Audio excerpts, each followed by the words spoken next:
"Behold, your Lord said to the angels, I am going to place a vicegerent on earth." The Arabic word is Khalifa. It means a representative or an emissary of mine. "And they said," the angels said, "Will you place therein one who will spread corruption and shed blood, while we celebrate your praises and glorify your holiness?" And God said, He said, "Truly I know what you do not know." See, that's the verse that hooked me. That's the verse that caught my attention. That's the one that kept on making me read the story again and again and again.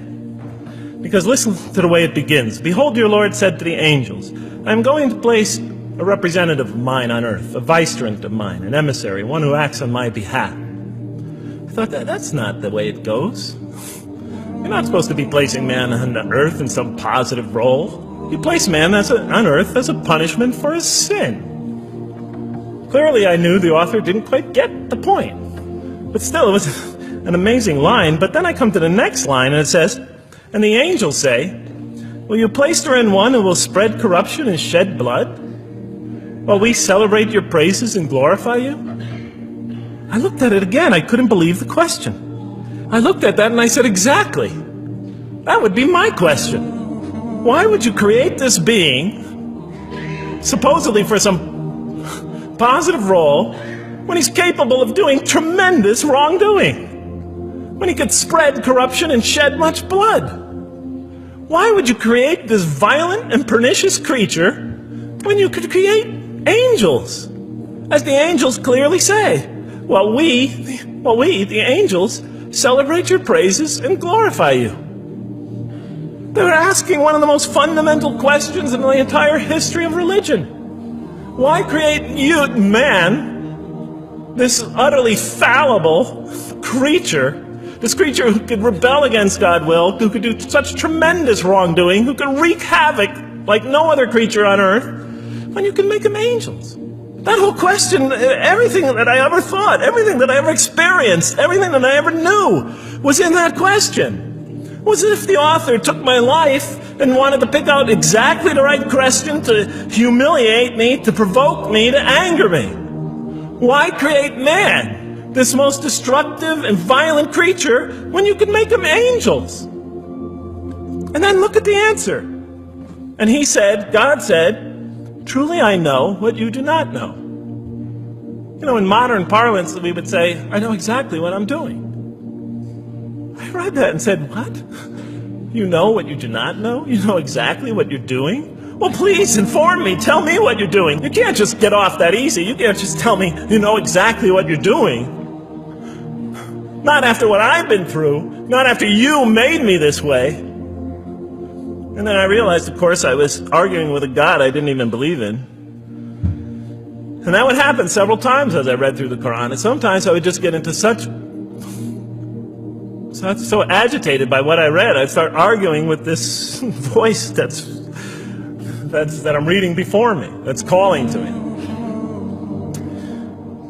So we turn to the next verse.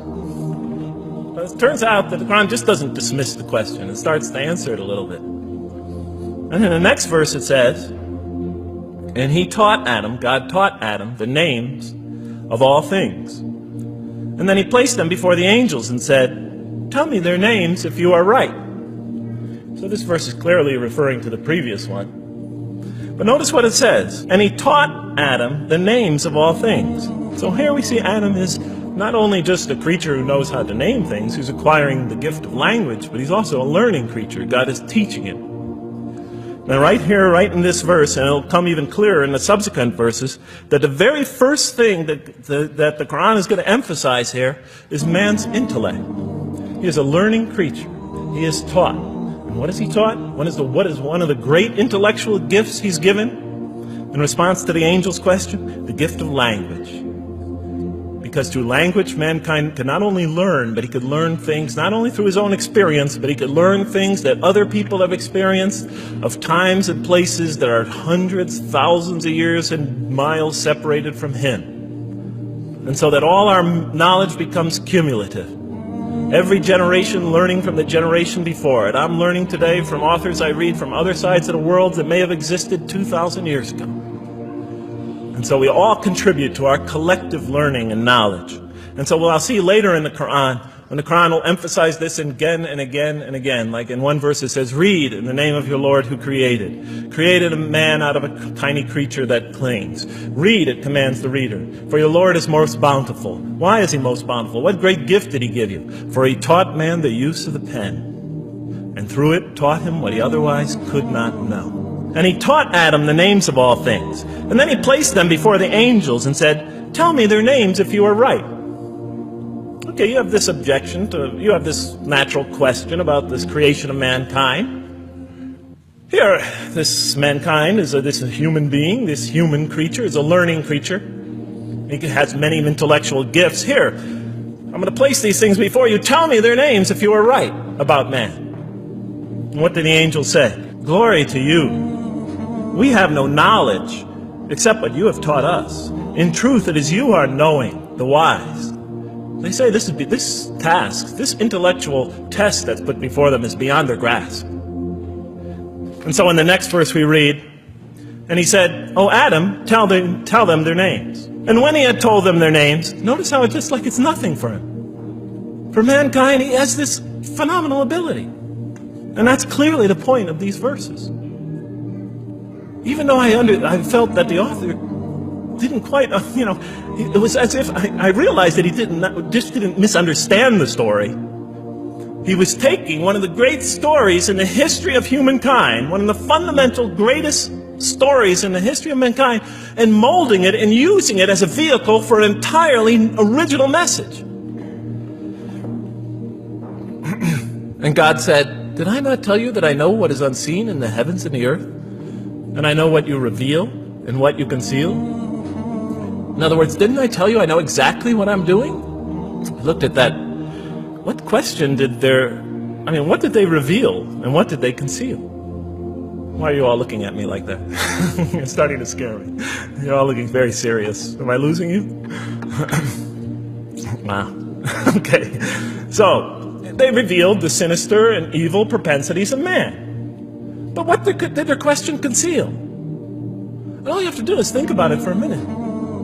Human beings, yes, they could do evil. Yes, they could do wrong. Yes, they could create misery. But they could also do exactly the opposite. They could choose to do evil. They could choose to do tremendous good. They could choose to do tremendous violence. They could choose to show tremendous compassion. They could choose to live by falsehood. They could choose to live by the greatest truths. So we go on to the next verse. And behold, we said to the angels, bow down to Adam, and they bowed down. But not so Iblis. Iblis is like the father of Satan. He refused and was arrogant. He was of those who reject faith. An interesting statement. And notice why Iblis does not bow down. He refuses because he was arrogant. You know, we often hear what's the root of all evil? In the West, it's always money, greed, etc. Here the Quran says that, seems to be saying that the root of all evil is not always material wants. It's not always money, it's not always greed. At the heart of evil is arrogance. Putting yourself above all others. Of assigning to yourself special priority and neglecting the rights of others. O Adam, dwell you and your spouse in the garden, and eat freely thereof what you wish. But come not near this tree, for you will be among the wrongdoers. Then they make the mistake. But Satan caused them to slip and expelled them from the state in which they were. And we said, go all you down, some of you being enemies of others, will be adversaries of others. Some of you will be adversaries of each other, and on earth will be your dwelling place and provision for a time. Let's go back from where we started. First, mankind is being taught. We see he's an intellectual being. Then we show he's a moral being. Moral being means he's a being that's going to have to make choices. And then God gives him this choice. It's not a huge deal. It's not the gravest sin in the history of humanity by any means. It's minor by any standards. They make it, though. We see that God originally intended to put man on earth as his vicegerent. When does God finally put him on earth? What signals that he's ready to begin? He makes his first independent choice. It's not the worst deed in the history of humanity. It's minor on anybody's scale. But it shows that mankind is ready to act on his own.